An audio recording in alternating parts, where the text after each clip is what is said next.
I have been in this business now for almost 20 years. I've never seen the amount of venture capital dollars being invested in this space.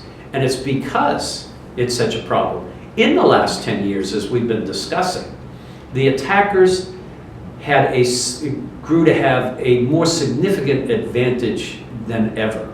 In other words, the expansion of the attack surface has made things so wide open that the technology has not kept up with the threat.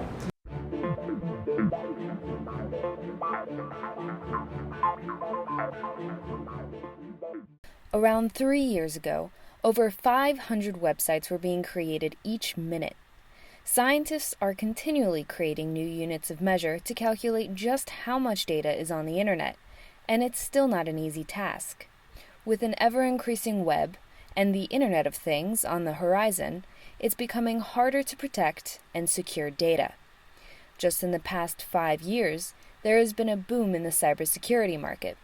Companies working to protect other companies' data, cyber insurance, law firms, colleges creating new programs, and of course the black market where data is stolen and sold.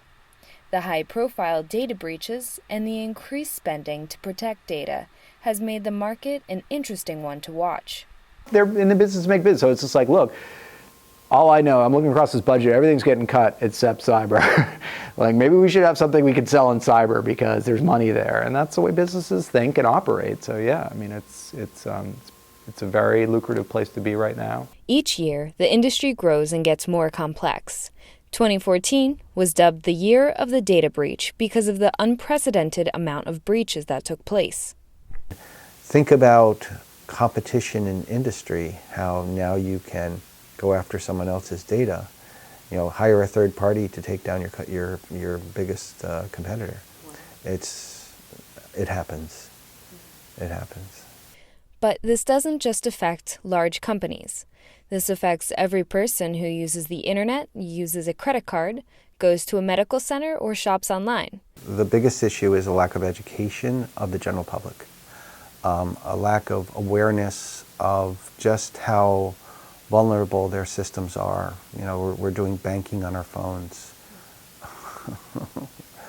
And, you know, just understanding, they don't need to, you know, the general public doesn't need to understand encryption algorithms, but they should understand what it means to have data that's encrypted and protected, and what it means to use secure communication channels. However, the people who are stealing information have a big advantage. They've been working on hacking data for longer than the market has been protecting it. They have much more of an incentive to steal, and it's easier to take than to protect. Even if it took a while to catch on, the market is now responding in full force. When I joined, I believe it was somewhere between 20 and 25 people, and today, in terms of employees, we're around 60, I believe. So pretty significant growth. The readership has gone up every year that I've done the blog, and it's gone up. I was looking at my numbers, and it went up, I think, 30% year over year. Things took off. Really dramatic, I mean, beyond our wildest expectations. So we went from 14 people at the beginning of 2014 to probably 50 by the end. Here at the beginning of 2015, we're about 65. We'll probably hit 90 at the end of the year. We just added, we hired a 4-person team in EMEA. So we now have a team outside of London to help get that going. And so we blew down this wall here and moved the sales team that had been on top of one another over here into this new space, and since then have grown the crew quite a bit. The cybersecurity market is unique because it responds to and it has to react to the ongoing innovations in digital technology. So if IT infrastructures stayed constant, if technology didn't continue to develop and expand, we could get our arms around the cybersecurity problem. But that's not going to happen. So as a result, the cybersecurity market is a perpetually moving target. That's the problem.